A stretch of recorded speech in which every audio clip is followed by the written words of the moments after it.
우리 고린도 전서 11장에 있는 말씀부터 함께 보고자 합니다. 고린도 전서 11장에 있는 말씀입니다. 우리 어제도 말씀드렸습니다마는 이 고린도 교회의 그 기본적인 스토리를 전서 후서와 연결해서 볼 수 있는 그 큰 그림 정도는 좀 머리에 그려두시고 이 내용을 함께 보면 좋을 듯 합니다. 이 바울이 고린도 교회를 개척했고 한 1년 6개월 정도 거기 계셨죠. 그리고 이제 바울이 에베소를 떠났다가 다시 예루살렘으로 또 안디오로 왔다가 이제 다시 그 에베소로 돌아가는 중에 그 아볼로가 그 브리스길라와 아굴라를 만나고 이제 이 고린도에 와서 또 복음을 전하게 되어집니다. 그때 바울은 에베소에서 사도인 것이 이제 확증이 되어지고, 그리고 거기에서 한 전체 걸린 기간은 3년쯤 됩니다.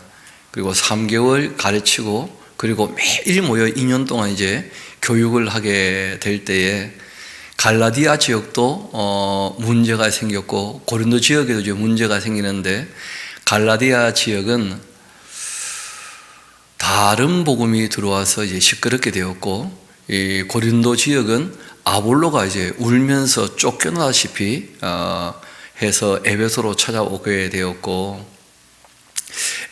고린도에서 이제 여러 가지 소식들이 바울에게 전해지면서 편지가 몇 차례 이제 오가게 되었죠. 그러면서 바울이 파악하기를 고린도에 여러 가지 좀 문제가 있구나 하고 이제 그 문제를 수습하려고 고린도 전서를 디모데를 통하여 보냈는데, 그런데 디모데가 울고 돌아오신 거예요. 그러니까 고린도 교회 성도들이었다면 충분히 바울의 권고를 받아들였을 텐데, 그렇지 않은 어떻게 보면 악당들이죠, 그렇죠? 무리를 지은 악한 사람들이 이제 있다는 것을 바울이 파악하기는 합니다. 왜냐하면 디모데가 와서 얘기를 해줬거든요. 그래서 바울이 한 걸음 이제 그 고린도로 달려갑니다마는, 그때 하나님이 바울을 약하게 하시는 바람에 바울이 아무것을 하지도 못하고 쫓겨나다시피 그 고린도에서 다시 에베소로 돌아오게 된 거예요. 그때 바울 입장에서는 너무 또 분하기도 하고, 무엇보다 주님의 그 몸된 교회가 거짓에 휘둘리고 있다는 것을 직접 눈으로 봤기 때문에 아주 단호하고 격렬한 편지를 보내게 됩니다. 그 편지를 보내고 이제 마음에 후회하게 되시죠. 그래가지고 디도를 불러서 이 문제에 대해서 소상히 다 얘기하고, 그리고 자신이 파악했던 그 모든 일들을 살펴 교회를 좀 안정시키고 이 악당들을 좀 쫓아낼 수 있게 그렇게 이제 부탁을 하고 디도를 고린도에 보내게 되었는데, 그 바울이 보냈던 아주 격렬한 두 번째 편지가 고린도 교회 성도들에게 큰 근심을 하겠다는 거예요. 우리가 뭘 크게 잘못했구나, 그걸 이제 깨닫고 회개하게 되었죠, 대부분은. 그래서 디도가 갔더니 다들 기쁘게 영접해 줬고, 그리고 이제 디도에게 교회를 안정될 때까지 좀 더 지도해 달라 부탁을 하는 바람에 원래 이제 돌아올 시간들이 지체가 되면서 또 에베소에 있는 바울은 바울대로 그 애가 타게 되는 것이죠. 그래서 바울도 아가야에 있는 고린도에 내가 다시 가봐야 되겠다 하고 이제 길을 나서 가지고 드로아에 이르게 되는데, 그 드로아 사람들이 바울이 왔다는 얘기 듣자 말씀을 또 듣고 싶어서 우우 모여오지만, 바울이 마음이 조급해서 미안하다 하고 이제 바다를 건너 마게도냐로 건너가게 되죠. 그 마게도냐에서 그 디도를 만나게 됩니다. 교회 이야기를 다 듣게 되었는데, 교회가 안정이 되어졌고, 그래도 이제 악당들에게 여전히 그 영향을 받고 있는 사람들이 있다. 왜냐하면 뭘 경험했으니까요, 이상한 현상들을. 그래서 바울이 회개하고 돌아온 사람들에게는 위로에 대한 내용들을, 이게 이제 고린도 후서 1장부터 해서 9장까지 내용이죠. 그리고 여전히 이제 이 악당들에게 영향을 받고 있는 사람들에게 경고의 메시지를, 이게 이제 10장부터 13장까지의 내용이에요. 그래서 이 두 부류가 이제 받게 되기 때문에 고린도 후서는 편지 두 개가 하나로 붙어 있는 겁니다. 받는 대상이 두 종류의 사람들이기 때문에 그러하죠. 그래서 그 편지를 이제 디도의 손에 줘서 보내게 되는데, 고린도 교회를 시끄럽게 했던 이제 악당들이 누구였냐면 다른 복음, 다른 영, 다른 예수를 전하는 거짓 사도였다는 거예요. 그러니까 예수님은 복음서의 그 가르치신 말씀이 너무나 확실하고, 성령님은 예수님 말씀을 기억나게 하시는 분이시고, 스스로 무슨 말씀을 안 하시는 분인데, 그런데 뭐 성령이 임해가 이상하게 떠들고 있다니까 그건 뭐 말이 안 되는 것이죠. 게다가 그 예수님에 대해서 또 나무에 달린 자마다 다 저주받은 자라 하면서 예수님에 대해서 영 다르게 또 얘기를 하는 거예요. 하기야 진짜는 하나라도 다른 것, 가짜는 수도 없이 많거든요. 그래서 바울이 이 세 가지 아주 중요한 주제죠. 다른 복음, 다른 예수, 다른 영, 이 문제에 대하여 정말 성령께서는 앞으로 오고 오는 모든 교회가 이게 정리가 되기를 원하셨습니다. 그래서 바울에게 그러한 실력이 있었기 때문에 다른 복음이 아닌 진짜 복음에 대하여 정리하게 하신 내용이 바로 로마서라는 책이에요. 그래서 그런 책을 우리가 교리서신이라고 합니다. 또 다른 예수가 아닌 진짜 예수님에 대하여 소개하는 이 글이 골로새서라고 하는 책이에요. 그래서 우리가 그런 책도 교리서신이라고 그래요. 기독론을 다루고 있는. 그리고 이제 다른 영이 아니라 성령께서 운영하시는 교회, 그 교회에 대한 이야기가 바로 에베소서죠. 그렇죠? 에베소서.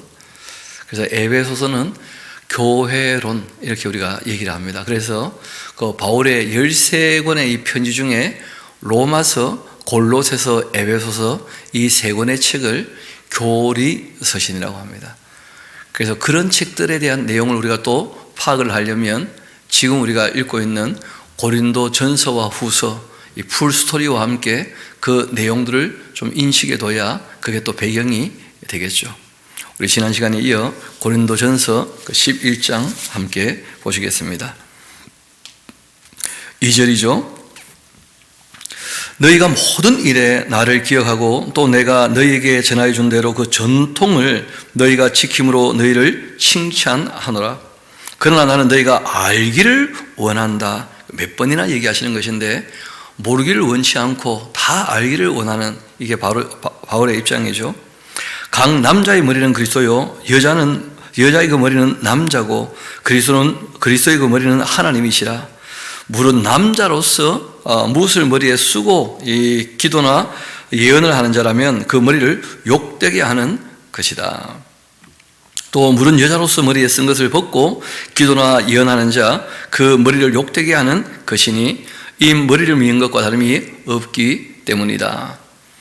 이게 이제 문화적인 문제일 수 있는데, 유대인들은 여자들은 머리에 뭘 써요. 14세가 넘으면. 반면에 헬라인들은 14살이 넘으면 일부러 머리를 꾸밉니다. 여성으로서의 아름다움을 나타내겠다고. 그러니까 이제 함께 모이면 여자들이 서로 간에 너 행실이 왜 그 모양이냐, 뭐 그런 식으로 이제 서로 문제가 되는 거죠. 문화적인 충돌이 있게 되는 거죠.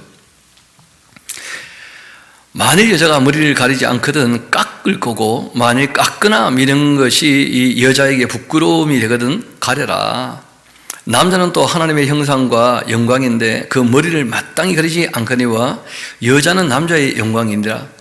남자가 여자에게서 난 것 아니고 여자가 남자에게서 났고, 또 남자가 여자를 위하여 지음받은 것 아니고 여자가 남자를 위하여 지음을 받은 것인데, 그러므로 여자는 천사들로 말미암아 이 권세 아래에 있는 표를 그 머리 위에 둘지니라. 가정 질서에 대한 또 얘기이기도 하죠. 그러나 그 다음이 중요합니다. 주 안에는 남자 없이 여자만 있지 않고 여자 없이 남자만 있지 아니하니라. 이는 여자가 남자에게서 난 것 같이 아담에게서 하와가 나왔지 않습니까? 근데 그 다음 모든 남자는 다 또 여자에게서 다 난 거예요, 실제로는. 그러니까 뭐 아담과 하와는 그 질서가 명확하지만 그 다음은 전부 모든 남자가 또 여자에게서 났으니까, 이는 여자가 남자에게서 난 것 같이 남자도 여자로 말미암아 났음이라. 그리고 모든 것은 다 하나님에게서 났지 않느냐. 너희는 스스로 판단해봐라. 여자가 머리를 가리지 않고 하나님께 기도하는 것 마땅하겠냐. 또 만일 남자에게 긴 머리가 있으면 자기에게 부끄러움이 되는 것이 되는 것을 본성이 너희에게 가르치지 아니하느냐. 그리고 이제 15절이 이제 여기에 대하여 결론적인 말씀을 하시는데, 만일 여자가 긴 머리가 있으면 자기에게 영광이 되나니 긴 머리는 그 머리를 가리는 것을 대신하여 주시는 거다 하면서, 그러니까 남자는 좀 남자답게, 여자는 여자답게, 그리고 뭐 질서가 필요하면 질서를 잘 지켜서 서로 예의 갖추고 서로 존중해주고 그렇게 하면 될 텐데, 뭐 그런 문화적인 것 가지고 뭐 네가 옳으네 내가 옳으네 그 별로 중요한 게 아니라는 거죠. 그러니까 긴 머리는 가리는 것을 대신해 준다, 뭐 그러는 것입니다. 논쟁하려는 생각을 가진 자가 있다 할지라도 이거는 뭐 다투어 될 일이 아니고, 우리에게나 하나님의 모든 교회에는 이런 관례가 없는 법이다. 뭐 서로 내가 잘났다 그렇게 다투어서는 안 되는 것이다. 문화적인 차이가 있는 것이니까 뭐 그런 정도로 얘기를 하신 겁니다. 또 내가 명하는 이 일에 너희를 칭찬하지 아니하는데 이는 너희의 그 모임이 유익이 못되고 도리어 해롭기 때문이다. 별것도 아닌 걸로 다툼이 일어나는 일들이 몇 가지가 있는 거죠. 지금 보니까 먼저 너희가 교회에 모일 때 너희 중에 분쟁이 있다 함을 내가 또 듣고 어느 정도 믿고 있는데, 너희 중에 파당이 있어야 너희 중에 옳다 인정함을 받는 자들이 나타나게 될 거다. 그러즉 너희가 함께 모여 주의 그 만찬을 먹을 수 없을 건데, 이는 먹을 때 각각 자기의 만찬을 먼저 갖다 먹어버리므로 어떤 사람은 시장하고 어떤 사람은 취함이라. 이때는 이제 음식을 다 싸들고 와서 예배하고 함께 나누는 아가페라고 하는, 지금은 이제 우리가 성찬식 이렇게 이제 하나의 의식이 되었는데, 그때는 그냥 주일마다 함께 음식을 나누면서 주님께서 위하여 죽으신 것과 주의 말씀을 우리가 늘 마음에 새겨 주의 말씀을 따르자 하고 함께 음식을 나누는 일들이 그 매주 있었거든요. 근데 문제는 많이 싸우는 사람은 싸워가지고는 남들 안 기다리고 먼저 먹어버리고, 또 없는 사람들은 얻어먹어야 될 형편이니까 쭈삣쭈삣 하다가 이제 늦게 들어가면 이미 다 먹어버리고 없고 하면 그 다음에는 이제 참여도 잘 안 하게 되고, 뭐 그러면서 교회가 또 많이 먹고 취하는 사람이 있고 어떤 사람은 안 먹고 집에 가버리고 하면서 이 성도의 교제가 안 되는 거예요. 주 예수 안에서 하나가 돼야 되는데 그런 게 지금 잘 안 되고 있는 거죠. 이어봅시다. 20절, 그런즉 너희가 함께 모여서 주의 만찬을 먹을 수 없을 거다. 이는 먹을 때에 각각 자기의 만찬을 먼저 갖다 먹어버리므로 어떤 사람은 시장하고 어떤 사람은 취함이라. 너희가 먹고 마실 집이 없냐? 너희가 하나님의 교회를 업신여기고 있는 것이냐? 빈궁한 자들을 왜 부끄럽게 하냐? 내가 너희에게 무슨 말을 하랴? 너희를 칭찬하랴? 이것으로는 칭찬하지 않노라. 내가 너희에게 전한 것 주께 받았던 것인데 곧 주 예수께서 잡으시던 날 떡을 가지사 축수하시고 떼어 이르시되 이것은 너희를 위하는 내 몸이니까 이것을 행하여 나를 기념하라 하셨고, 식후에 또한 그와 같이 잔 가지시고 이르시되 이 잔은 내 피로 세우는 나의 새 언약이니 이것을 행하여 마실 때마다 나를 기념하라. 그렇게 하신 것 아니냐? 너희가 이 떡을 먹으며 이 잔을 마실 때마다 주의 죽으심을 그가 오실 때까지 전하는 것이라. 그러므로 누구든지 주의 떡이나 잔을 합당하지 않게 먹고 마시는 자 주의 몸과 피에 대하여 죄를 짓는 것이다. 사람이 자기를 살피고 그 후에야 이 떡을 먹고 이 잔을 마셔야 되지 않겠냐? 그러니까 서로 화목하지 않으면 성찬에 참여할 수 없다는 거예요. 예수님은 아버지 하나님과 우리를 화목케 하러 오셨고, 또 예수 그리스도의 말씀 안에서 한 몸 되고 한 교회가 되어서 주님을 섬기도록 하신 것인데, 서로 그렇게 먼저 먹고 취하는 사람도 있고 어떤 사람은 굶고 돌아가고 뭐 전혀 하나가 안 되는 것이죠. 그러려면 차라리 하지 마라 이렇게 이제 하신 거예요. 야단치시는 말씀이죠. 그러므로 누구든지 주의 떡이나 잔을 합당하지 않게 먹고 마시는 자 주의 몸에 몸과 피에 대하여 죄를 짓는 거다. 사람이 자기를 살피고 그 후에야 이 떡을 먹고 이 잔을 마실지니 주의 몸을 분별하지 못하고 먹고 마시는 자 자기 죄를 먹고 마시는 거다.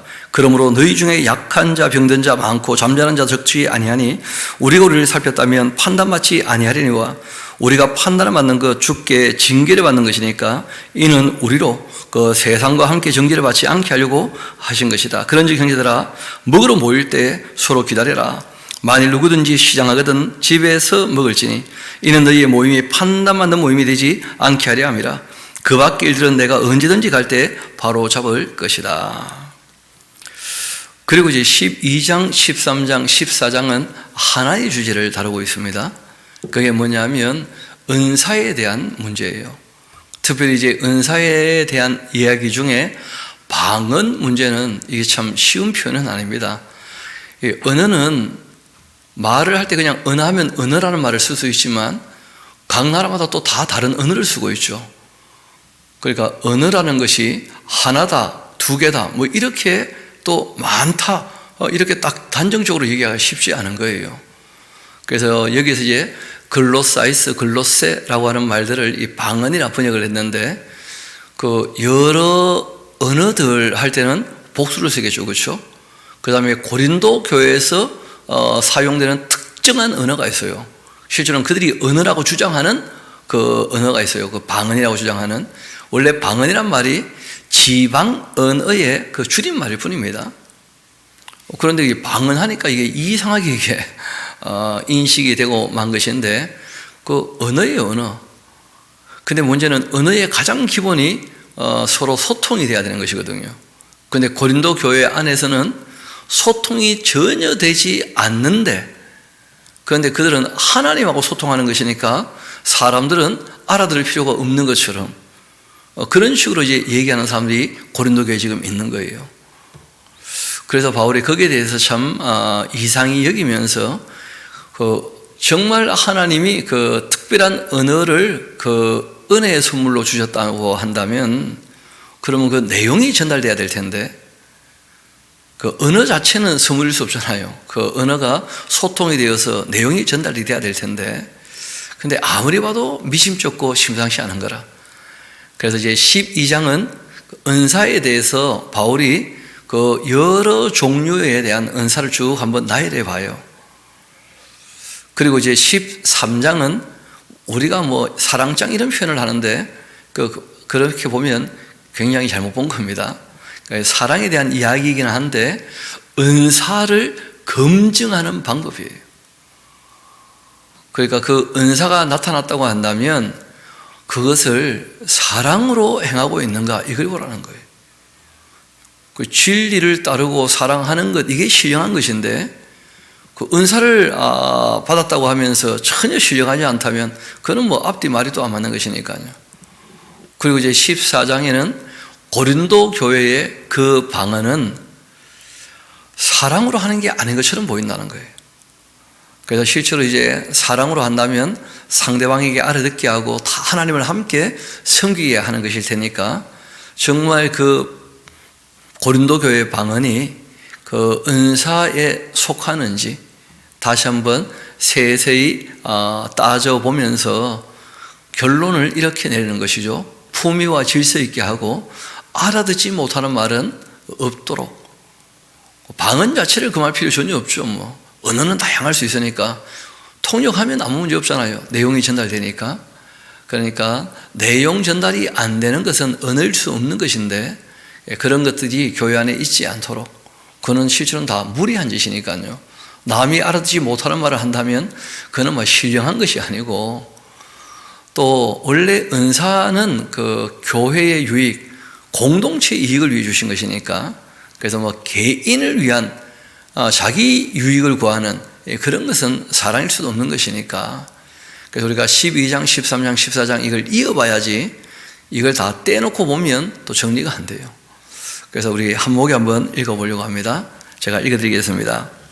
형제들아 신령한 것에 대하여 나는 너희가 알지 못하기를 원치 않는데 너희도 알거니와 너희가 이방인으로 있을 때 말 못하는 우상에 끄는 그대로 끌려갔지 않느냐. 그러므로 내가 너희에게 알리노니 하나님이 그 영으로 말하는 자 누구든지 예수를 저주할 자라 그렇게 할 수가 없다는 거예요.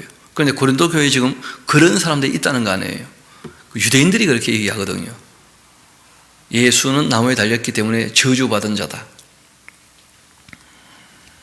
그러니까 이제 예수의 가르침이 중요한 게 아니고 그것도 온전한 것도 아니고 그러니까 딴 걸 자꾸 얘기하게 되는 말이 안 되는 거죠. 그러니까 또 성령으로 아니하고는 누구든지 예수를 주시라 할 수도 없다. 그러니까 바울이 이상하다는 거예요. 딴 영이 있는 거 아닌가? 예수님을 제대로 알지 못한다면, 왜냐하면 성령님은 예수님을 증언하시는 영이시거든요. 예수님에 대해서 잘못 알고 있다면 다른 영이 들어온 거죠, 교회 안에. 은사는 여러 가지나 성령은 같고 직분은 여러 가지나 주는 것 같고 또 사역은 여러 가지나 모든 것을 모든 사람 가운데 이루시는 하나님은 같은 분이신데 각 사람에게 성령을 나타내시는 것은 유익하게 하려고 하시는 거다. 주님의 그 몸된 교회를 어떤 사람에게는 성령으로 말미암아 지혜의 그 말씀을, 어떤 사람에게는 같은 성령을 따라 지식의 말씀을, 다른 사람에게는 같은 성령으로 믿음을, 어떤 사람에게는 한 성령으로 병 고치는 은사를, 어떤 사람에게는 능력 행하는 것을, 어떤 사람에게는 예언하는 것을, 어떤 사람에게는 영들을 분별하는 것을, 다른 사람에게는 각종 방언, 이때는 온갖 언어들을 얘기하는 것이죠. 그러니까 여러 언어를 구사할 줄 알고 그게 또 여기저기 통역할 줄 아는 사람이라면 참 공동체 유익이 되죠. 각종 언어 방언을 말함을, 또 어떤 사람에게는 이 방언 통역하는 것을, 그러니까 다양한 언어를 구사하고 그 언어를 다 통역할 수 있는 것, 이런 건 다 유익을 주는 거죠. 이 모든 일은 같은 한 성령이 행하사 그 뜻대로 각 사람에게 나누어 주시는 것이다. 몸은 하나인데 많은 지체가 있고 몸은 지체가 많으나 한 몸인 같이 그리스도도 그러하지 않는가? 우리가 유대인이나 헬라인이나 종이나 자유인이나 다 한 성령으로 세례받아 한 몸이 되었고 또 다 한 성령으로 마시게 하신 것 아니냐? 몸은 한 지체뿐 아니고 여럿이니 만일 발이 이르되 나는 손이 아니니 몸에 붙지 아니하였다 할지라도 이로써 몸에 붙지 않은 것도 아니고, 또 귀가 이르되 나는 눈이 아니니 몸에 붙지 아니하였다 할지라도 이로써 몸에 붙지 아니한 것도 아니니, 만일 온몸이 눈이면 듣는 곳이 어디며 온몸이 듣는 곳이면 냄새 맡는 곳이 어디겠느냐? 그러나 이제 하나님께서 그 원하시는 대로 지체를 각각 몸에 두셨으니 만일 다 한 지체뿐이라면 몸이 어디냐? 이제 지체는 많으나 몸은 하나라. 눈이 손들어 내가 너를 쓸데없다 하거나, 또한 이 머리가 발들어 내가 너를 쓸데없다 하거나 그렇게 하지 못하지 않느냐? 그뿐 아니라 더 약하게 보이는 몸의 지체가 도리어 요긴한 것이고, 우리가 몸에 덜 귀히 여기는 그것들을 더욱 귀한 것들로 입혀주는 것 아니냐? 그러니까 목걸이를 하거나 귀걸이를 하거나 약한 지체니까 장식품 달아가지고 평균치 하고 좀 더 빛나게 하는 것처럼, 그러니까 뭐가 좀 부족하고 연약한 사람에게는 은사를 주셔가지고 평균치 하시는 거다, 오히려. 그런 식으로 이제 말씀을 하신 거예요. 왜냐하면 고린도 교회에 그 소위 말하는 그 방언, 그러니까 하나님께 영으로 기도한다라고 하는 이상한 현상을 나타내는 사람들이 자꾸 교만하게 잘난 척하고 하는 일들이 있다는 것도 다 바울이 전해 들었거든요. 그러니까 그런 것들에 관하여 그거 아닐 텐데 하는 식으로 이제 바울이 한마디 한 겁니다. 다시 한번 23절 봅시다. 우리가 몸에 덜 귀히 여기는 그것들 더욱 귀한 것들로 입혀주는 것이고, 우리의 아름답지 못한 지체 더욱 아름다운 것을 얻게 되는 것 아니냐? 그런즉 우리의 아름다운 지체는 그럴 필요가 없다. 오직 하나님이 몸을 고르게 하여 이 부족한 지체에게 귀중함을 더하여 주시는 거다. 몸 가운데는 분쟁이 없어야 된다. 오직 여러 지체가 서로 같이 돌보게 하신 거예요. 서로 유익되도록 하나님이 주신 은사를 사용해야지, 내 은사가 더 크다, 네 은사가 더 크다, 다투고 싸우고, 그 뭔가 이상하다는 거예요. 같이 서로 돌보게 하셨다. 만일 한 지체가 고통받는다면 모든 지체가 함께 고통을 받고, 한 지체가 영광을 얻으면 모든 지체가 함께 즐거워하는 거 아니겠느냐? 너희는 그리스도의 몸이고 지체의 각분이라. 하나님께도 교회 중에 몇을 세우셨는데, 첫째는 사도, 일부러 이제 넘버를 매기죠, 그렇죠?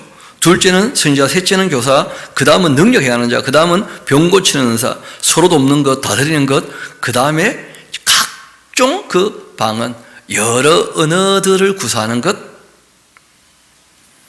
다 사도겠냐, 다 선지자겠냐, 다 교사겠냐, 다 능력을 행하는 자겠냐, 다 병 고치는 은사를 가진 자겠냐, 다 방언만 하는 자겠냐, 다 통역하는 자겠냐 말이에요. 그러니까 너희는 더욱 어떻게 하라는 거예요?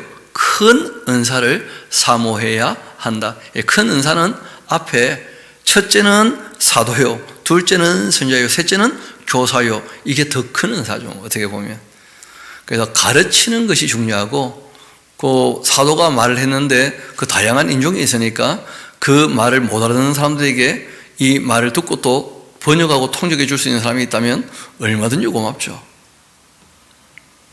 그리고 또 각종 방언 통역하는 것.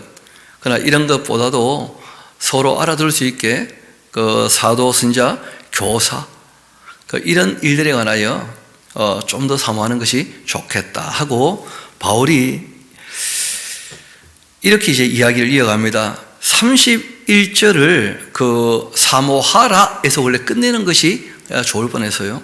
그리고 이제 그 31절 하반절부터는 그 뒤에 따라 붙는 내용입니다. 내가 또한 이 은사라고 하는 것을 활용하는 가장 좋은 길, 더 큰 은사에 대한 얘기가 아닙니다. 은사를 사용하는 가장 좋은 길 너희에게 보여주겠다. 그 가장 좋은 길이 뭐냐면 사랑으로 하느냐, 뭐 그런 것이죠. 내가 사람의 방언 천사의 말 한다 할지라도 사랑이 없다면 소리는 구리와 울리는 꽹과리야. 그러니까 뭐 알아듣는 말이라 할지라도 사랑으로 하는 말이 아니면 아무 의미가 없는 법인데, 알아듣지 못하는 말은 그는 전혀 사랑도 애정도 없는, 내용도 전달 안 되는, 말도 안 되는 것이죠. 또 내가 예언하는 능력이 있어 모든 비밀, 모든 지식을 알고 또 산을 옮길 만한 모든 믿음이 있다 할지라도 사랑 없다면 아무것도 아니라는 거예요. 내가 나에게 있는 모든 것 구제하고 또 내 몸을 불사르게 내어준다 할지라도 사랑 없으면 내게 아무 유익이 없어요. 외식일 수 있는 것이니까. 사랑은 오래 참는 것이고 서로 막 다투고 싸우고 쫓아내고 뭐 그렇게 될 수 없다는 거예요. 사랑이라는 것은. 사랑은 온유해요. 시기하지 않고. 근데 고린도 교회는 지금 서로 다투고 싸우고 분쟁이 일어나고 지금 그러지 않습니까? 또 누가 더 크냐 뭐 이런 것 때문에 시끄럽고 뭐 누구 은사가 더 크냐 뭐 그러고 있으니까 시기하지 않고, 사랑은 자랑하지 않아요. 막 나는 은사 있다 하면서 막 나는 더 큰 은혜 받은 주의 종이다 뭐 그 말도 안 되는 얘기죠. 자랑하지 않고 교만할 수도 없고 무례히 행하지 않아요. 뭐 은사도 못 받은 것들이 그 말이 안 되는 겁니다. 사람 그렇게 무리할 수 없어요. 그런 것은 다 딴 영이 들어간 거예요. 딴 영이. 자기 유익을 구하지 않습니다. 그런데 줄쳐놓으셔야 됩니다. 뭐 개인을 위한 은사가 있다. 그런 은사는 말이 안 되는 은사예요. 그게 은사겠습니까? 사랑은 자기의 유익을 구하지 않아요. 그 은사를 검증하는 방법입니다. 성내지 않고 악한 것 생각지 않고 불의를 기뻐하지 않고 출천하야겠죠. 진리와 함께 기뻐하는 거예요. 성령님은 진리 영이시니까. 그래서 이 사랑과 진리를 가지고 은사를 검증해 보라는 거예요. 진짜인지.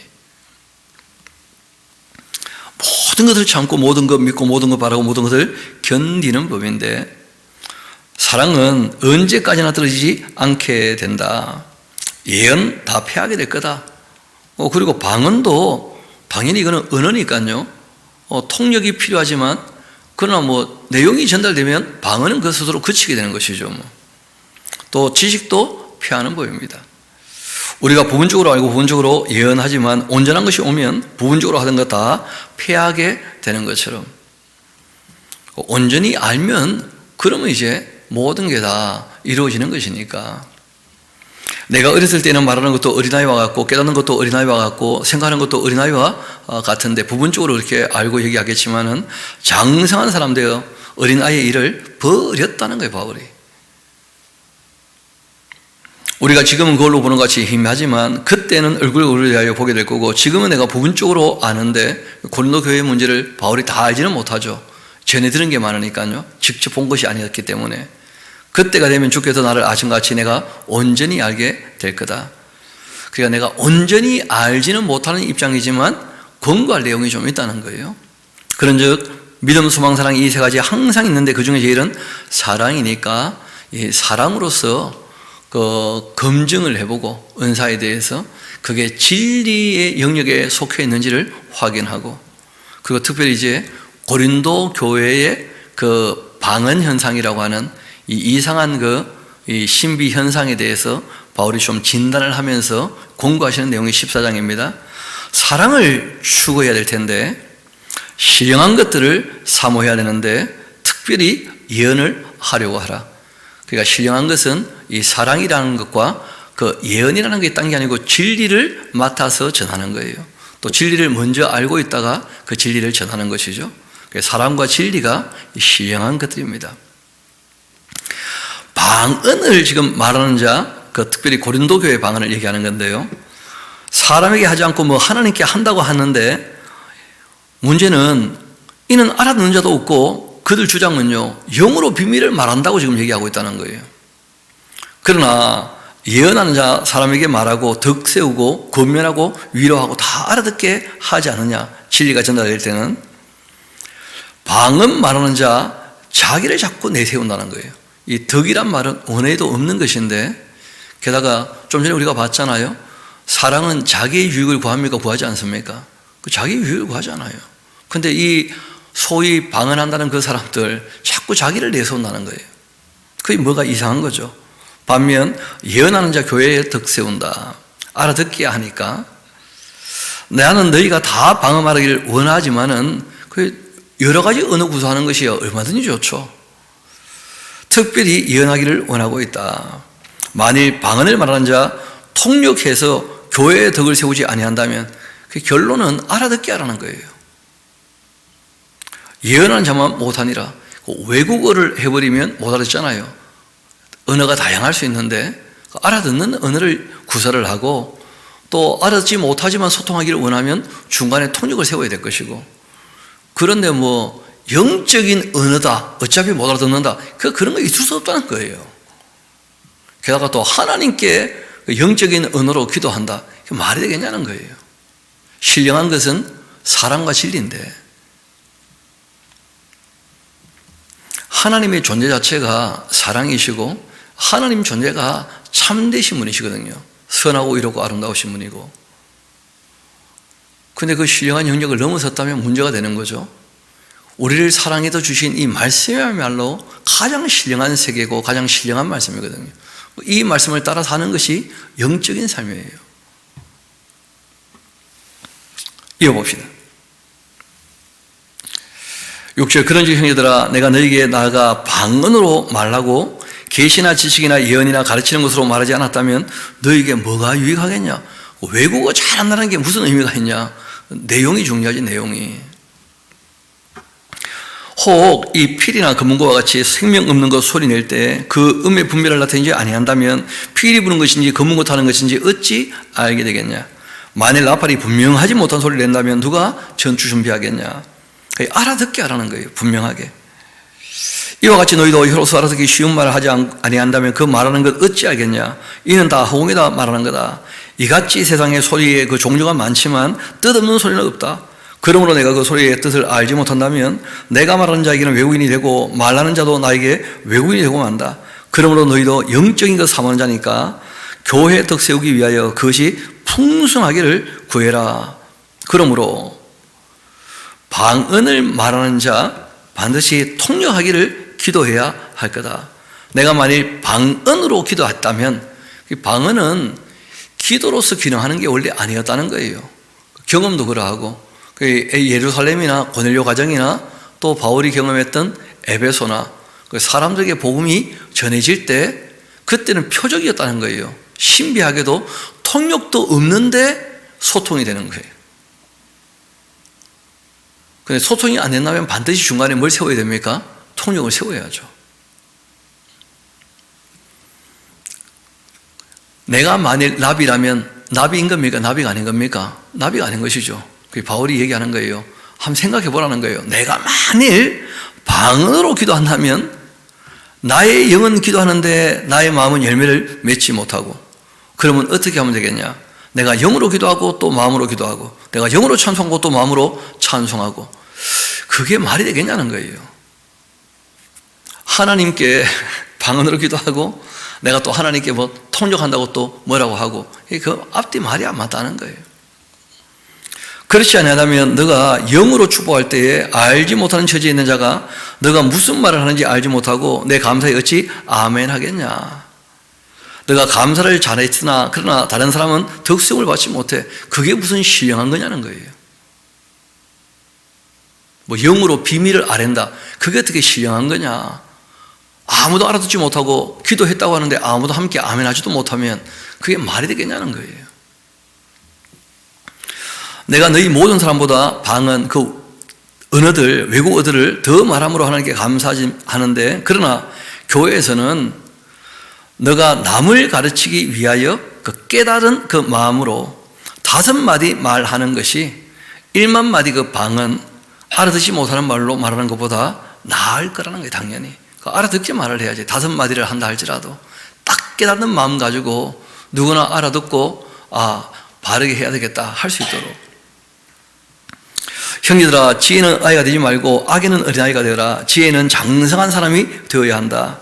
율법에 기록된 것처럼 주께서 이르시되 내가 다른 방언을 말하는 자 다른 입술로 이 백성에게 말할지라도 그들이 여전히 듣지 아니할 거다. 그렇게 했는데, 그러므로 방언은 믿는 자들 위하여 위하지 아니하고 믿지 아니하는 자들을 위하는 원래 표적이었다는 거예요. 예루살렘 잘 아시는 것처럼 예수님의 죽으심과 부활과 승천을 믿지 않는 자들에게 성령께서 강림하시고 표적이 일어남으로써 그들이 이제 다 알아듣고 한 3,000명 돌아왔던 거 아니에요.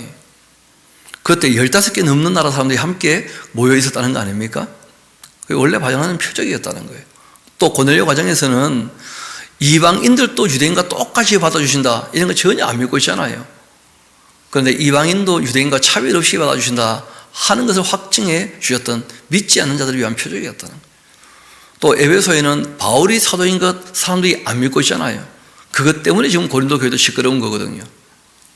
바울이 사도인 것이 인정 안 되니까 이제 이상한 사람들이 들어와 가지고는 바울이 전했던 진리를 무너뜨릴 수는 없으니까 내용은 너무 명확하니까, 그러니까 그것 말고 딴 세계가 있다, 영적인 세계가 하면서 이상한 현상이 일어나게 된 거예요.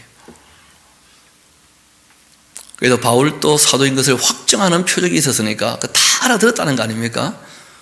12명의 그 디아스포라 유대인들이 그 방언을 했는데 함께 있던 그 이방인들하고 또 그 바울은 자기 말을 다 알아들은 거 아니에요. 통역 없이. 그래서 이 방언은 원래 믿지 않는 자들을 위한 표적이었어요. 이어봅시다. 예언은 믿지 않는 자들을 위하지 않고 믿는 자들을 위하는 것이다. 알아듣게 해서 더 믿음을 갖게 하는 것이죠. 그러므로 온 교회가 함께 모여 다 방언으로 말하면 알지 못하는 자들이나 믿지 않는 자들을 위하여 들어와 너희를 미쳐다 하지 아니하겠냐. 그러나 다 예언을 한다면 믿지 않는 자들이나 알지 못하는 자들이 들어와서 모든 사람에게 책망 듣고 모든 사람에게 판단받고 그 마음에 숨은 일들 드러나게 되므로 엎드려 하나님께 경배하며 하나님이 참으로 너희 가운데 계신다 그렇게 전파하지 않겠냐. 게다가 또 외국어를 할지라도 동시에 여러 사람이 떠들어 봐요. 그건 못 알아듣습니다. 그럼 다들 뭐라고 하겠습니까? 미쳤다 하지 않겠냐는 거예요. 여러분, 우리가 한 언어를 쓴다 할지라도 여러 사람이 동시에 떠들어 봐봐요. 그러면 알아듣겠습니까? 그건 못 알아듣지 않습니까? 그래서 말은 소통을 목적으로 하는 것이기 때문에 소통되지 않는 말은 그건 소음이고, 그래서 우리가 통성기도라는 것도 좀 생각해 봐야 돼요. 믿지 않는 사람들이 보면 미쳤다 하지 않겠냐, 그러지 않겠냐는 거예요. 이어봅시다. 그러나 다 예언을 한다면 24절 믿지 아니하는 자들, 알지 못하는 자들 들어와 모든 이 사람에게 책망을 듣고 모든 사람에게 판단받고 알아들었으니까 그 마음에 숨은 일을 드러나게 됨으로써 엎드려 하나님께 경배하고 하나님 참으로 너희 가운데 계신다 그렇게 전파하지 않겠냐. 그런즉 형제들아, 이 결론적인 얘기를 하죠. 어찌하면 좋겠냐. 내가 지금 들어보니까 고린도 교회에 너희가 모일 때 찬송시도 있다고 하고 가르치는 말씀도 있다고 하고 계시도 있다고 하고 또 방언도 있다고 하고 또 통역도 있다고 하는데, 중요한 것은 모든 것을 할 때 교회에 유익이 되도록 덕을 세우기 위하여 해야 한다. 만일 누가 방언으로 말한다고 한다면 영으로 비밀을 말한다 그런 헛소리 하지 말고 두 사람이나 많아야 세 사람이 차례 따라 해서 거기에 함께 있는 사람들이 다 알아들을 수 있게 한 사람은 반드시 말하는 거예요. 통역해야 돼. 동시에 방언으로 떠든다. 그게 있을 수 없다는 거예요. 그래서 한 사람이 딱 하고 뭐 두세 사람이 한다 할지라도 순서 따라 하고 반드시 통역해서 다 알아들을 수 있게 그렇게 해야 한다. 그리고는 만일 통역하는 자가 없다면 그 소통이 안 되는 것이라면 교회에서는 잠잠하고 자기와 하나님께만 말하든지 말든지 뭐. 은사는 원래 교회의 유익을 위한 것이고 자기의 유익을 굳지 않는 것인데요, 사랑은. 그러니까 이런 말씀은 혼자 하든지 말든지 뭐. 그거는 아예 하지 말라는 의미지 혼자는 하시라 이런 식으로 얘기한 게 아니었다는 거예요, 전혀. 그래서 12장, 13장, 14장을 함께 봐야지 그 통연적으로 인식하지 못하고 한 구절에 뭐 하라고 했다 이런 식으로 갖다 붙이면 이거는 앞뒤 말이 안 맞는 거예요. 이어봅시다. 예언하는 자를 알지라도 둘이나 셋 말하고 다른 일은 그게 또 진리인지 아니지 분별하라는 거예요. 거짓 사도도 있으니까 거짓말을 믿게 되면 그것도 문제잖아요. 그러니까 분별을 해야 돼요. 이게 참인지 거짓인지, 이게 선한 것인지 악한 것인지, 의로운 것인지 불의한 것인지, 사랑으로 하는 것인지 그렇지 않은 것인지 반드시 분별해야 돼요. 만일 곁에 앉아있는 다른 이에게 계시가 있다면 먼저 하던 자는 잠잠하라. 너희는 다 모든 사람으로 배우게 하고 또 모든 사람으로 권면을 받게 하기 위하여 하나씩 하나씩 예언할 수 있다. 예언한 자들은 영은 예언한 자들에게 제재를 받는 법이니까 하나님은 무질서의 하나님 아니시고 오직 화평의 하나님이시다. 모든 성도가 교회에서 한 것 같이 여자는 교회에서 잠잠해라. 그들에게 말하는 것 허락함이 없다. 이 당시 고린도 교회에 그 악당들에게 영향을 받은 사람들 중에 여자가 많았던 모양이에요. 보니까 그 당시에는 이제 여성들이 보통 학문이 없을 수밖에 없는 입장이었잖아요. 교육을 잘 받지 못하던 시대였으니까. 그러니까 이제 신비한 현상에 혹하는 거죠, 어떻게 보면. 만일 여자는 교회에서 잠잠하고 그들에게 말하는 것 허락함이 없는데 율법이 이런 같이 오직 복종을 하고 만일 무엇을 배우려거든 집에서 자기 남편에게 물어보고 여자가 교회에서 말하는 것 부끄러운 거다. 하나님 말씀이 너희로부터 난 거냐 또는 너희에게만 임한 거냐. 왜냐하면 이미 하나님 말씀은 구약에 다 기록되어 있고 예수님의 어록이 모든 교회에 다 있지 않습니까? 그리고 바울이 거기에 대해서 이제 구약을 가지고 예수님이 누군지를 다 확증한 것이니까요. 그러니까 뭐 진리는 명료한데 나만 특별한 뭐 하나님의 계시가 임했다. 그런 이상한 소리 하면 안 된다는 거예요. 그리고 지금 우리는 요한계시록까지 해서 완성된 계시를 갖고 있지 않습니까? 자기에게만 특별히 무슨 뭐 레마가 떨어졌다, 계시가 떨어졌다 그런 헛소리 하면 안 돼요. 그럼 100% 가짜입니다. 100%. 이어봅시다. 36절 하나님 말씀이 너희로부터 난 거냐 또는 너희에게만 임한 거냐. 만일 누구든지 자기를 선지자 혹은 이 신령한 자로 생각한다면 내가 너희에게 편지하는 이걸 주님의 명령인 줄 알아야 한다. 그거 알아듣는 말씀이에요. 신령한 거라고 하는 것은 신령한 줄도 아는 사람들은 명확히 아는 말을 알아들어야 돼. 확실하게 말씀하신 내용도 알아듣지 못하면서 무슨 신비한 체험했다고 신앙 좋다고 그게 있을 수 없는 얘기라는 거예요. 바울이 봤을 때. 만일 누구든지 이 말이 무슨 말인지 알지도 못한다면 그는 진짜 신령한 세계가 뭔지 알지 못하는 사람입니다. 그런즉 내 형제들아 예언하기 사모하고 방언 말하기 그러니까 여러 외국어하는 거 그 말 필요 전혀 없죠. 그리고 또 통역이 있으면 내용 전달되면 되는 것이니까 금하지는 마라. 사모하라 하는 것도 아닙니다. 금하지는 말아라 이런 정도로 얘기했어요. 그리고 결론 중에 결론이죠. 그 40절 모든 것을 품위 있게 하고 어떻게 하라는 거예요? 질서 있게 하라 그렇게 하신 거예요. 우리가 그 12장, 13장, 14장을 봤으니까 우리 15장, 16장은 내일 우리가 살펴보도록 하고 우리가 여기에 바로 이어서 좀 보는 것이 더 도움이 될 것 같아요. 그러니까 교회에 들어와서 이 어지럽게 했던 사람들에 대해서 바울이 정체를 밝히는 내용을 함께 이어보면 훨씬 이해가 쉬울 겁니다. 우리 고린도 후서 10장으로 같이 한가 봅시다.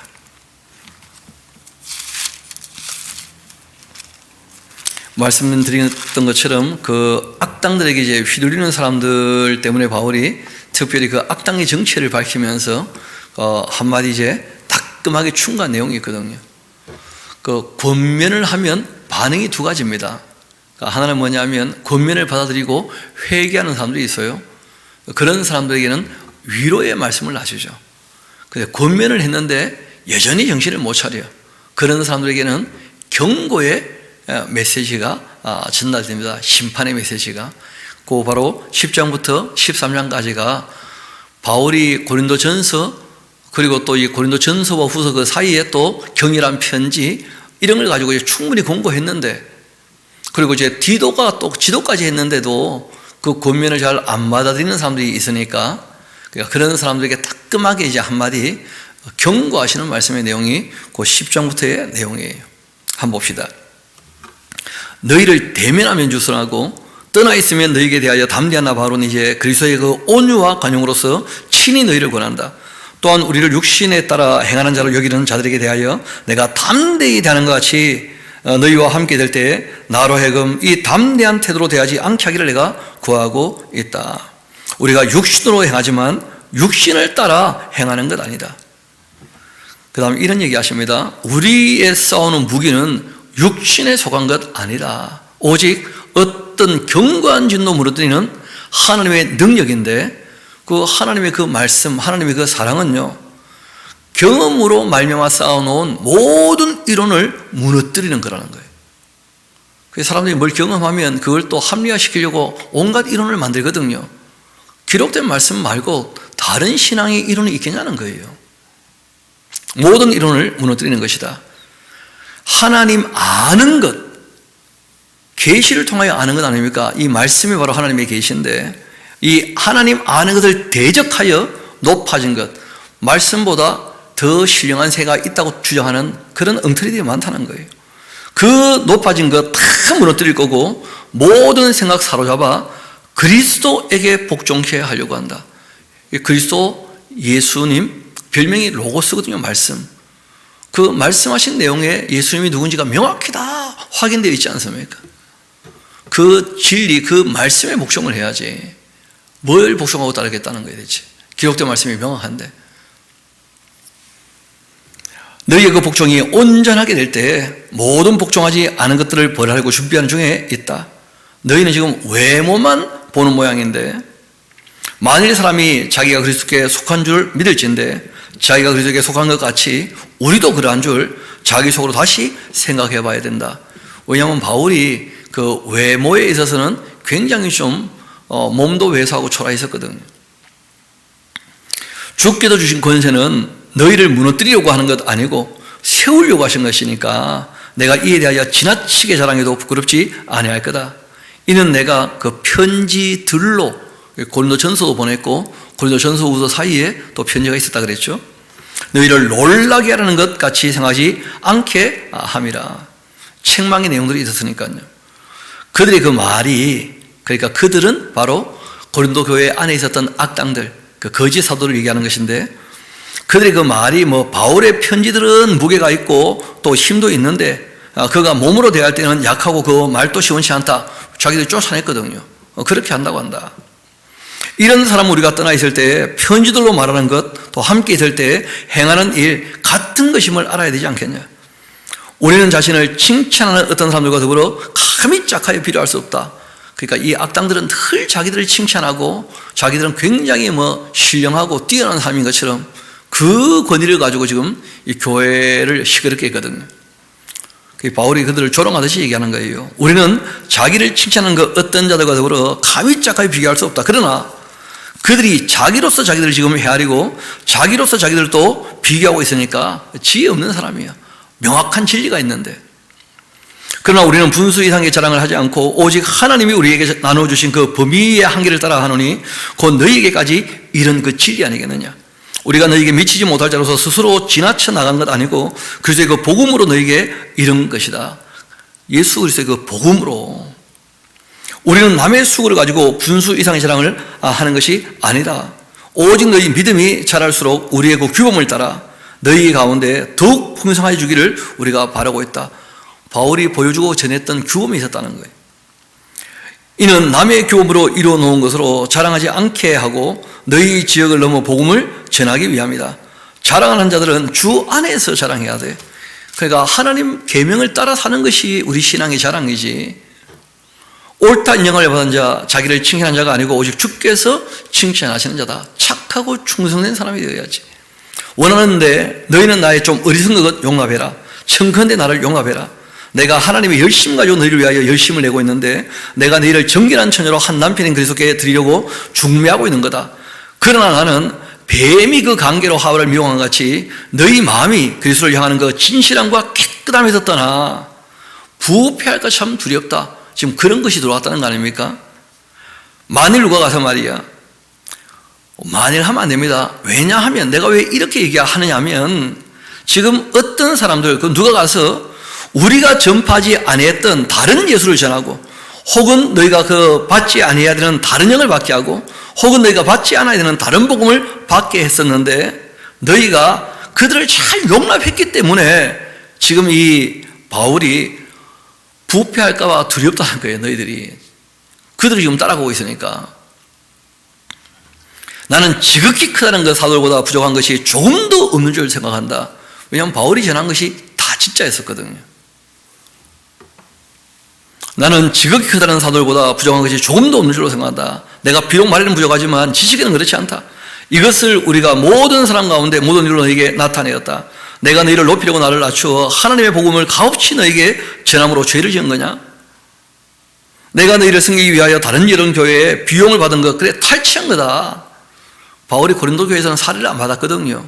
본인이 일을 하고 또 후원받아 일을 했는데 그 교회가 아직 어리고 시작되는 중이었기 때문에. 그런데 또 이 악당들이 그런 거 가지고 자기가 뜻듣지 못하고 사도가 아니니까 사례 못 받았지, 이런 식으로 얘기하거든요. 바울이 그런 것 때문에 또 속이 상하는 거예요. 왜냐하면 오해가 쌓이면 진리가 전달이 안 되니까. 이어봅시다.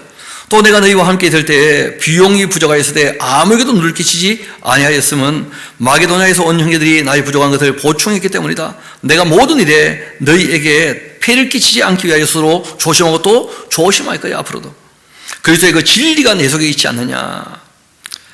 아가야 그 지방에서 나의 그 이 자랑이 막히지 아니할 거다. 어떤 까닭이냐? 내가 너희를 사랑하지 아니함이냐? 하나님이 아셔.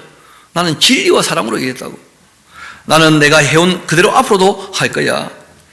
기회를 찾는 자들이 그 자랑하는 일로 우리와 같이 인정받는 그 기회를 끊으려 함인데, 그런 사람들은 거짓 사도라는 거예요. 속이는 일꾼이니 자기를 그리스도의 그 사도로 가장하는 자들이다. 바울이 전한 것 말고 딴 것 갖고 온 사람들 다 가짜라는 거예요, 바울이. 그건 이상한 일도 아니다. 사단도 자기를 광명의 천사로 가장하지 않느냐. 그러므로 사탄의 일꾼들도 자기를 의의 일꾼으로 가장하는데 또한 대단한 일도 아니야. 그렇지만 보라는 거예요. 그의 마지막에는 그 행위대로 될 것이니까. 그러니까 성령의 열매가 있는지, 산상순을 따르는 신앙의 열매가 있는지, 그걸 보라는 거예요. 내가 다시 말하는데 누구든지 나를 어리석은 자로 여기지 마라. 만약 할지라도 내가 조금 자랑할 수 있도록 어리석은 자로 받아주어라. 내가 말하는 거 주를 따라 하는 말 아니고 오직 어리석은 자와 같이 한번 기탄 없이 내가 자랑해 보겠다. 너희는 지혜로운 자로서 어리석은 자들을 기쁘게 용납하는 모양인데, 그 악당들이 어떻게 했느냐? 누가 너희를 종으로 삼거나 잡아먹거나 빼앗거나 스스로 자기들을 높이거나 심지어만 너희 뺨을 칠지라도 너희가 그들을 용납했다는 게 말이 되냐? 그 악당들의 행태가 이렇다는 거예요. 남 위에 군림하는. 나는 우리가 약한 것 같이 욕되게 말하노라. 그러나 누가 무슨 일에 담대하면 어리석은 말이네. 나도 담대한 사람이다. 그들이 뭐 히브리인이라고 해가지고 또 속았냐? 나도. 막 그들이 이스라엘 사람이라고 해서 속았냐? 나도. 막 그들이 아브라함의 후손이라고 해서 속았냐? 나도 그렇다, 나도. 막 그들이 그리스도의 일꾼이라고 하더냐?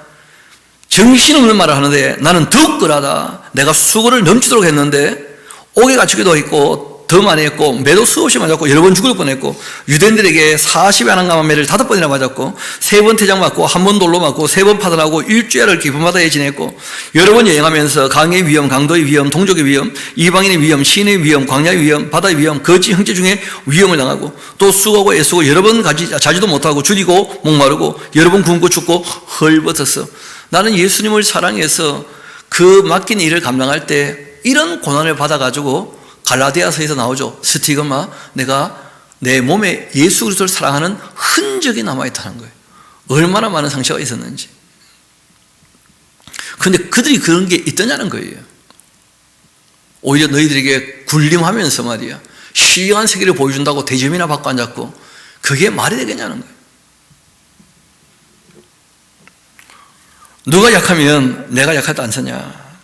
이 왜 이런 거 하고 아직도 날마다 내 속에 눌리는 게 있는데 곧 모든 교회를 위하여 내가 염려가 되고 있다는 거예요. 왜냐하면 거짓 사도들이 다른 복음, 다른 예수, 다른 영을 전하는 걸 확인했기 때문에 바울이 여태까지 본인이 했던 일들이 다 무의로 돌아갈까 봐, 주님의 이 복음이 변질될까 봐 그게 염려가 되는 거예요. 그럼 성령님도 마찬가지셨죠. 그래서 성령께서 기록으로 다 남겨두신 거예요. 변질되지 않게 하시려고. 그래서 우리가 이 기록된 말씀을 보는 겁니다. 이어봅시다. 누가 약하면 내가 약하지 않더냐. 누가 실족하게 되면 내가 애타지 않더냐. 내가 부득불 자랑할지인데 내가 약한 것 자랑한다. 주 예수의 아버지 영원히 찬송할 하나님께서 내가 거짓말 안 하는 것 아시지 않는가. 다메섹에서 아레다 왕의 고관이 나를 잡으려고 다메섹을 지켰는데 나는 광주리 타고 들창문으로 성벽에 내려 그 손에서 벗어난 적도 있다. 무익하지만 내가 한번 부득불 자랑해 보겠다. 신령한 세계에 대해서 좋다. 내가 보지 못했던 신비한 거 한번 얘기해 보겠다. 주의 그 환상과 계시를 내가 한번 말해 보겠다. 내가 그리스도 안에 있는 한 사람을 알고 있는데 그가 14년 전 셋째 하늘에 이끌려 올라갔는데 그가 몸 안에 있었는지 몸 밖에 있었는지 나는 모르거니와 하나님은 아신다. 내가 이런 사람을 알고 있는데 그가 몸 안에 있었는지 몸 밖에 있었는지 나는 모르거니와 하나님은 아신다. 그가 낙원으로 이끌려가서 말로 표현할 수 없는 말을 들었는데 사람이 가히 이르지 못할 말이다. 내가 이런 사람을 위하여 자랑하겠는데 나를 위하여 약한 것들 외에 자랑하지 않겠다. 내가 만일 자랑하고자 하여도 어리석은 자가 되지 아니할 것은 내가 참말을 하는 것인데 본인이 진짜 신비한 체험들을 했거든요. 근데 그 다음이 중요합니다. 그러나 누가 나를 보는 바와 내게 듣는 바에 지나치게 생각가 두려워 어떻게 하겠다고요? 그만두겠다는 거예요. 왜냐하면 진짜 신령한 세계는 신비한 체험이 아니고 사랑과 진리니까. 그러니까 신비한 경험은 개인적으로 있을 수 있고 하시겠지만 그는 남에게 전할 말은 전혀 아니라는 거예요. 그래서 바울 또 무슨 얘기를 하려다가 그만두기로 했어요. 예수님도 못 알아듣는 말씀 하신 적이 없잖아요. 그래서 천국은 하다가 그만두자. 신비한 얘기를 해왔자 하겠냐. 그래서 마음밭을 늘 잘 읽고라. 옥토가 되어야 그 신앙의 열매가 있는 법이다. 내 말을 잘 받아들이고 그 신앙의 열매가 있어야 된다. 그렇게 하신 거 아니에요. 바울이 그만두었다는 걸 꼭 기억하셔야 됩니다. 그래서 내가 본 천국 그런 간증 별로 의미가 없어요. 일고의 가치가 없다고 봅니다. 예수님도 말씀 안 하셨고 바울도 안 했는데 여러 계시를 받은 그 지극히 크므로 너무 자만하지 않게 하시려고 내 육체에 가지고 이 사단의 사제를 주셨는데 이는 나를 쳐 너무 자만하지 않게 하려고 하신 거다. 이것이 내게서 떠나가게 하기 위하여 내가 3번 주께 간구한 적이 있었는데 나에게 이르시기를 내 은혜가 너에게 족하지 않냐. 이는 내 능력이 약한 데서 온전하심이라 그렇게 하셨다. 그러므로 도리어 크게 기뻐함으로써 나의 여러 약한 것들에 대하여 오히려 자랑한다. 이는 그리스도의 그 능력이 내게 머물게 하려고 하는 것이고 그러므로 내가 그리스도를 위하여 약한 것들과 능력과 궁핍과 박해와 공고를 오히려 기뻐하고 있다. 왜냐하면 내가 약하니까 더 주님을 의지하게 되더라는 거예요. 그래서 내가 약할 때 오히려 강함이라. 내가 어리석은 자가 되었지만 이렇게 너희가 억지로 시킨 거다. 나는 너희에게 칭찬받아야 마땅한 사람인데 내가 아무것도 아니라 지극히 크다는 사도보다 조금도 부족하지 아니하다. 나는 아무것도 아닌 사람이지만 그러나 내가 사도로서 사도가 아니라고 얘기하는 건 용납할 수 없다는 거예요. 왜냐하면 본인이 전하는 진리 때문에 그러합니다. 사도의 표가 된 것, 내가 너희 가운데 모든 참음 표적 기타 능력으로 행한 것 아니겠냐. 내 자신이 너희에게 피해를 끼치지 아니한 일밖에 다른 교회보다 부족하게 한 것이 뭐냐. 살해 안 받은 것밖에.